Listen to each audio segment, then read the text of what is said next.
Last video एक मैंने बनाया था कि इंटीरियर का कॉस्ट कितना आता है, 2 BHK, 3 BHK, 4 BHK का कॉस्टिंग कितना आता है। तो बहुत सारे लोगों ने उस वीडियो को पसंद किया और काफ़ी सारे कमेंट्स अच्छे भी आए और कुछ कमेंट्स ऐसे थे कि इतना कहाँ होता है, इतने में तो फ्लैट आ जाएगा। तो गाइज़ ये समझ के लीजिए कि इंटीरियर जो कॉस्ट होती है ये कॉस्ट आपके फ्लैट से भी ज़्यादा जा सकती है। डिपेंड करता है कि आप क्या मटेरियल्स यूज़ कर रहे हो, क्योंकि जब आप फ्लैट लेते हो तो बिल्डर आपको क्या देता है, एक्सटर्नल वॉल्स देता है, बेसिक जो फ्लोरिंग होता है वो देता है, ना सीलिंग होता है ना ठीक से पेंट होता है।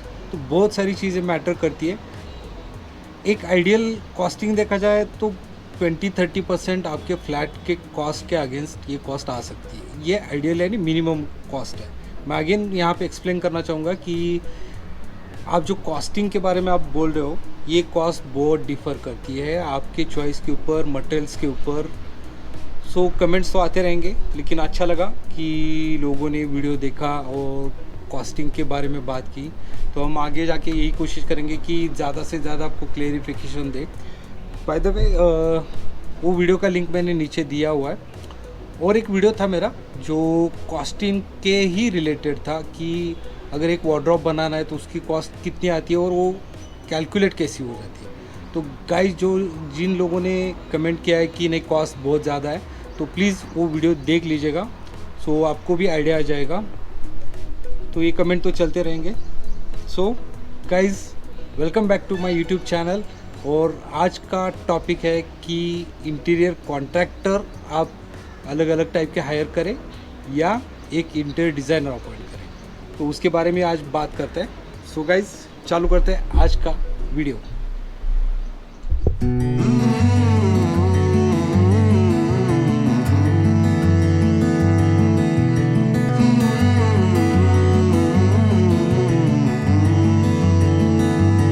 तो गाइस मेरा नाम है अरुण, मैं एक इंटीरियर डिज़ाइनर हूँ। जो लोग मुझे जानते नहीं है, मैं इंटीरियर के रिलेटेड वीडियोस बनाता हूँ जिसमें आपको काफ़ी सारी इन्फॉर्मेशन मिले मटेरियल के बारे में, कंसेप्ट के बारे में। आज का वीडियो जैसे मैंने शुरुआती में कहा कि ये है वीडियो इंटीरियर कॉन्ट्रैक्टर या इंटीरियर डिज़ाइनर। अभी शुरुआत करते हैं हम। फर्स्ट, इंटीरियर कॉन्ट्रैक्टर कौन कौन से होते हैं। अभी इंटीरियर कॉन्ट्रैक्टर में बहुत सारे कॉन्ट्रैक्टर्स आते हैं जिसमें आप देख सकते हो कि कारपेंटर आएगा, इलेक्ट्रिशियन आएगा, पीओपी वाला आएगा, पेंटर आएगा, कारपेंटर आएगा, फैब्रिकेटर आएगा, फर्निशिंग वाला आएगा। तो ये सारे जितने भी कॉन्ट्रैक्टर्स है ये अलग अलग काम करते हैं। जैसे आप घर बना रहे हो तो ये कॉन्ट्रैक्टर्स अलग अलग रोल प्ले करते हैं। इंटीरियर डिज़ाइनर का रोल क्या है? एक्चुअली ये इंटीरियर डिज़ाइनर का जो रोल है वो है इन लोगों को एक साथ लेके आना और उसका प्लानिंग करना, कंसेप्ट्स बनाना, थीम्स बनाना, लेआउट्स बनाने।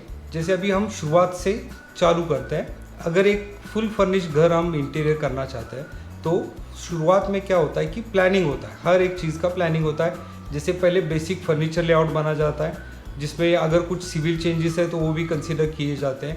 तो पहले बेसिक फर्नीचर लेआउट में क्या होता है कि इसमें आपके फर्नीचर के पोजीशंस फाइनल होता है, ताकि आगे जाके जो भी हम लेआउट्स बना रहे हैं वो सब लेआउट्स इस लेआउट के ऊपर डिपेंड करता है। तो पहले जो बेसिक फर्नीचर लेआउट है उसमें हम क्या करेंगे कि पोजीशंस फाइनल करेंगे, जैसे कि बेड है, वार्डरोब है, टीवी यूनिट है, किचन है, बाकी सारी चीज़ें हैं, ड्रेसिंग यूनिट्स हैं। तो ये चीज़ें फाइनल कर लेते हैं। ये हो गया फर्स्ट फेज़। अभी सेकंड फेज़ में क्या होता है कि ये लेआउट को हम कंसेप्ट में वर्कआउट करते हैं। एक इंटीरियर डिज़ाइनर क्या करता है कि एक कंसेप्ट वर्कआउट करता है या थीम आप बोल सकते हो।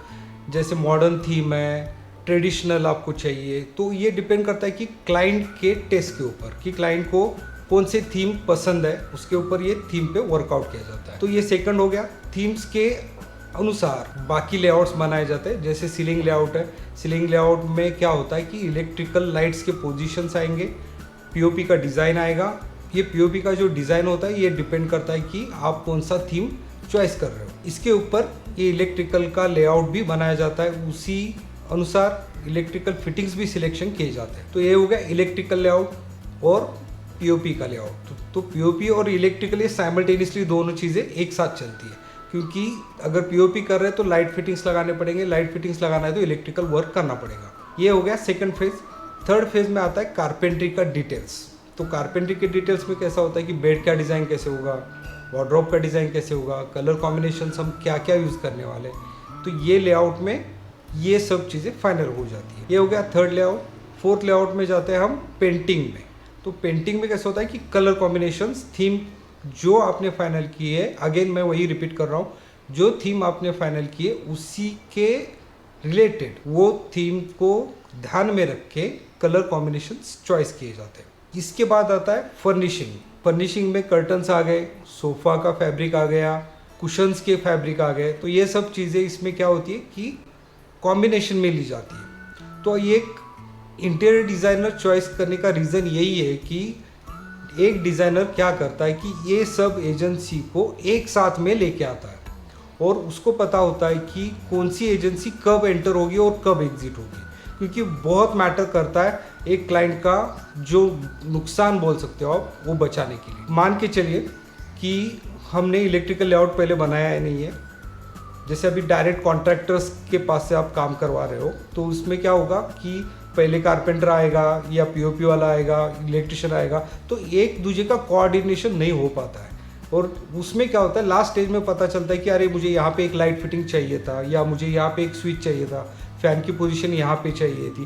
तो ये सब चीज़ें क्या होती है लास्ट में जाके बहुत ही डिफ़िकल्टी क्रिएट करती है। तो इंटीरियर डिज़ाइनर का काम ही यही है कि आपको कंसेप्ट देना, थीम देना और उसके अनुसार एक चार्ट क्रिएट करना जिसमें हर एक फेज़ का काम क्या है और कब कब ये काम होने वाला है और इसका शेड्यूल क्या है, कौन सी एजेंसी कब आएगी और कब एग्जिट होगी।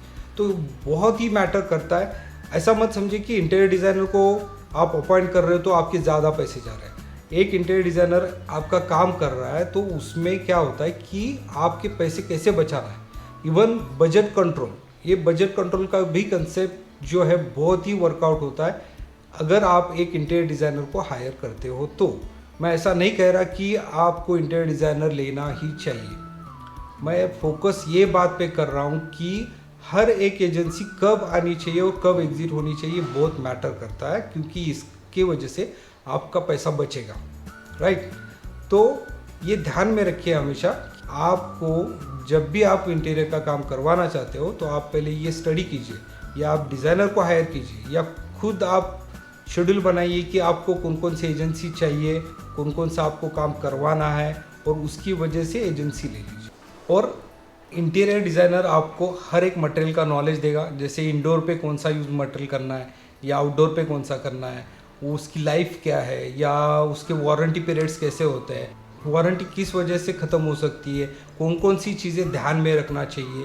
तो ये सब मटेरियल सिलेक्शंस और अलग अलग जो टाइप्स मार्केट में नए नए मटेरियल्स आ रहे हैं, तो ये सब आपको चॉइस करने में आसानी होगी। और आपका जब भी कन्फ्यूजन होता है कि जैसे आप इंटीरियर डिज़ाइनर को हायर किया आपने, तो इंटीरियर डिज़ाइनर आपको बोल सकता है कि अगर पेंट का कॉम्बिनेशन ये है तो ये फैब्रिक का हो सकता है, तो ये कॉम्बिनेशन करने में आपको बहुत ही हेल्पफुल हो सकता है। क्योंकि अगर आप डायरेक्ट कॉन्ट्रैक्टर ले रहे हैं या आप डायरेक्ट फर्निशिंग देखने जा रहे हैं तो आपको ये पता नहीं चलेगा अरे मैं कौन सा मैंने कलर लिया हुआ है या कौन सा कलर किसके साथ जाएगा।